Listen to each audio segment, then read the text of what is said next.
आज की कथा बहुत ही रोचक जानकारियों से भरपूर थी। आपको बता दें, महाराष्ट्र बीड में गुरुजी पंडित प्रदीप मिश्रा जी जो कथा वाच रहे हैं, उसकी आज 9 जून दूसरे दिन की शिव पुराण कथा पूर्ण हो गई है। आज की कथा में गुरुजी ने कृति वशेश्वर महादेव का नाम लेते हुए 2 विशेष उपायों की जानकारी दी है। उपाय कैसे करना है, घर पर ही करना है कि भोलेनाथ के मंदिर में जाकर करना है, संपूर्ण जानकारी आपको इस वीडियो में सरल भाषा में मिलने वाली है। आज गुरुजी ने कुल 9 उपाय, पत्र और उपयोगी जानकारी दी है।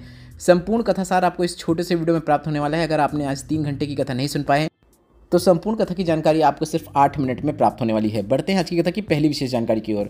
कथा शुरू होते ही गुरुजी ने कहा, जब हमने जन्म लिया बचपन में हमें माँ बाप अच्छे लगे, थोड़ा बड़े हुए तो हमें हमारे मित्र अच्छे लगने लगे, थोड़े और बड़े हुए तो हमें पति या पत्नी अच्छे लगने लगे, इसके बाद हमें हमारे बच्चे अच्छे लगने लगे, इसके बाद और बड़े हुए तो हमें हमारी प्रॉपर्टी, घर, दुकान अच्छी लगने लगी। शिव महापुराण की कथा कहती है, यह सब अच्छा लगे बुरा नहीं है, बस इन सब के साथ आपका भगवान शिव की भक्ति भी आपको अच्छी लगना चाहिए, जिसमें श्रेष्ठता है।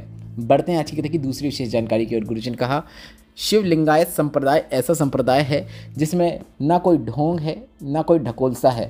वे तो शंकर भगवान के शिवलिंग को अपने गले में धारण करते हैं और केवल एक मूल विश्वास जो है उनका शिव के प्रति ही है। बढ़ते हैं आज की कथा की तीसरी विशेष जानकारी की ओर। गुरुजी ने कहा, किसी की निंदा करने से पहले, किसी के लिए अपशब्द बोलने से पहले, किसी के लिए आड़ टेढ़ा बोलने से पहले आपको एक बार उस व्यक्ति से मिलना जरूर चाहिए जिसके बारे में आप ऐसा बोलने वाले हैं या फिर जिसके बारे में आपकी ऐसी धारणा है, क्योंकि आपको पता होना चाहिए कि वह व्यक्ति ऐसी अपशब्द सुनने के, निंदा सुनने के लायक भी है या नहीं। बढ़ते हैं आज की कथा की चौथी विशेष जानकारी की ओर। गुरुजी ने बिल्कुल नए उपाय की जानकारी दी है, जो कि इस प्रकार है। गाय के घृत से जुड़े हुए बिल्कुल नए उपाय की जानकारी देते हुए गुरुजी ने कहा, पहले यह जान लीजिए कि यह उपाय किन्हें करना है। अगर घर में कोई ऐसा है जो नशा करता है, शराब पीता है, बीड़ी सिगरेट पीता है, तंबाकू का सेवन करता है, व्यसन में डूबा रहता है, तो आपको उसके लिए यह उपाय सोमवार के दिन करना है। जी हाँ, गुरुजी ने यह उपाय सोमवार के दिन करने को कहा है। काफ़ी सरल और आसान उपाय है। गाय के घृत मतलब गाय के घी का उपयोग करते हुए आपको यह उपाय करना है। इस उपाय को करने के लिए आपको एक बेलपत्र की आवश्यकता होगी।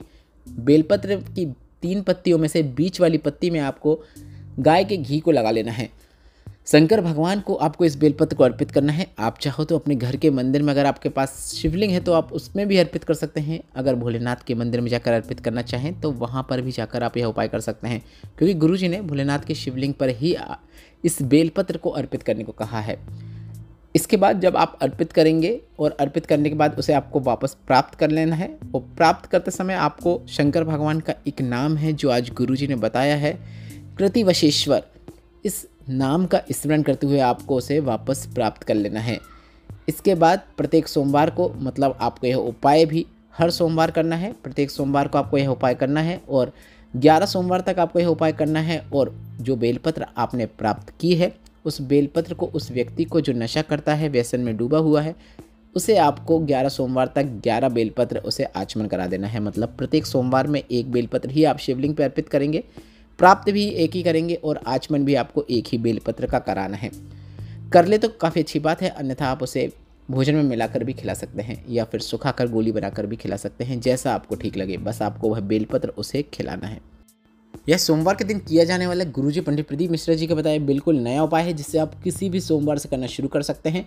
बेलपत्र अर्पित करने का समय सुबह भी रख सकते हैं, दोपहर को भी रख सकते हैं, शाम को भी रख सकते हैं, क्योंकि इसमें आपको जल अर्पित नहीं करना है। तो यह उपाय आप सोमवार के दिन सुबह से लेकर शाम तक कभी भी कर सकते हैं। बस 11 सोमवार गुरुजी ने करने को कहा है, तो आप यह उपाय 11 सोमवार अवश्य कीजिएगा। बढ़ते हैं आज की कथा की 5वीं विशेष जानकारी की ओर, जो कि गुरुजी पंडित प्रदीप मिश्रा जी का बताया आज की शिवपुराण कथा का एक और नया उपाय है। गुरुजी ने कहा है, शंकर भगवान का एक नाम है कृतिवासा। कभी आप काशी जाएंगे, जहाँ पर आपको काशी विश्वनाथ मंदिर देखने को मिलता है, महामृत्युंजय मंदिर देखने को मिलता है, तो काशी विश्वनाथ मंदिर के और महामृत्युंजय मंदिर के बीच में एक कृति वशेश्वर महादेव का मंदिर भी है।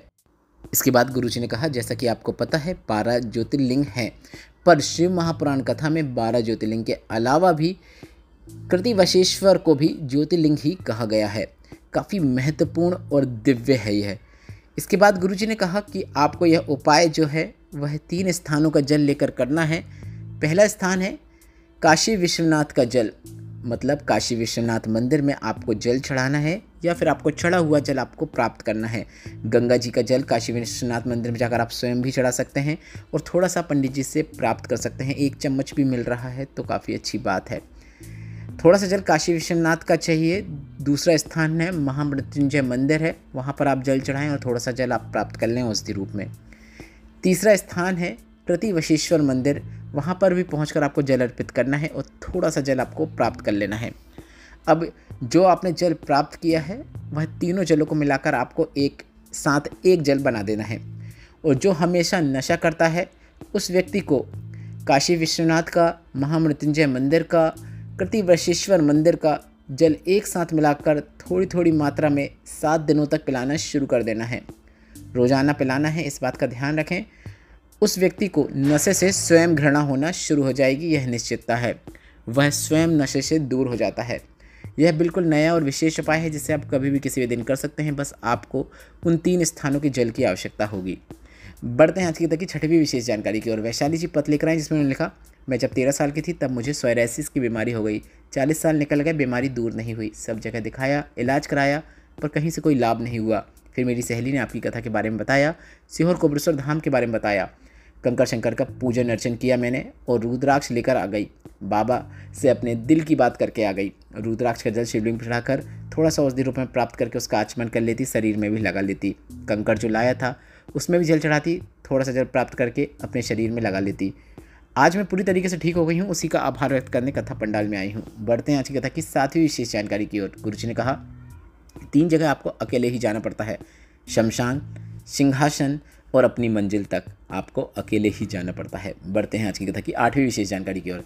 नंदिनी जी पत्र लिख रहे हैं जिसमें लिखा, 2020 में मेरी छाती में गठाने हुई। डॉक्टर को दिखाया तो सोनोग्राफी करके पता चला कि मेरी दोनों छाती में एक एक गठान हो गई है। इसके बाद हमने दोनों गठानों का ऑपरेशन करा लिया। इसके बाद मेरी शादी भी हो गई, पर कुछ साल बाद फिर से मेरी दोनों छाती में बहुत सारी गठानें हो गई। डॉक्टर ने ऐसा बताया कि फिर से ऑपरेशन होगा। मेरे मम्मी पापा ने कहे अभी ऑपरेशन मत कराओ, पिछली बार भी ऑपरेशन करा चुके हैं। मम्मी पापा सीहोर कोबरेश्वर धाम जाकर कंकर शंकर का पूजन अर्चन करके और रुद्राक्ष लेकर आ गए। मैंने रुद्राक्ष वाले जल का आचमन करना शुरू किया। रोज़ शिवलिंग पर जल चढ़ाती, उसका आचमन कर लेती। और ऑपरेशन के लिए जब पहुंची तो डॉक्टर ने बताया कि अब ऑपरेशन की जरूरत नहीं है, गांठें गल चुकी हैं। उसी का आभार व्यक्त करने कथा पंडाल में आए हैं। बढ़ते हैं आज की कथा की 9वीं और अंतिम जानकारी की ओर। गुरुजी पंडित प्रदीप मिश्रा जी ने अपने आगामी कथा कार्यक्रमों की जानकारी दे दी है। 19 जून से 23 जून तक 5 दिवसीय शिव पुराण कथा निकुंभ जिला दुर्ग में होने वाली है। यह कथा का समय 1 बजे से 4 बजे तक रहने वाला है। इसके बाद 26 जून से 2 जुलाई 2025 तक बैजापुर छत्रपति संभाजी नगर में शिव पुराण कथा होगी। इसके बाद 5 जुलाई से 9 जुलाई 2025 तक गुरु पूर्णिमा शिव पुराण कथा होगी। इसके बाद 25 जुलाई से 31 जुलाई तक भिलाई में शिव पुराण कथा होगी। इसके बाद 6 अगस्त को प्रदोष के दिन सीहोर में कावड़ यात्रा होगी। इस वीडियो में बताई गई जानकारी से संबंधित अगर कोई प्रश्न है तो कमेंट बॉक्स से जरूर पूछेगा। आज की कथा से आनंद की प्राप्ति हुई है तो इस वीडियो को लाइक करके कमेंट बॉक्स में श्री शिवाय नमस्तुभ्यम या फिर हर हर महादेव अवश्य टाइप कीजिएगा। श्री शिवाय नमस्तुभ्यम, हर हर महादेव।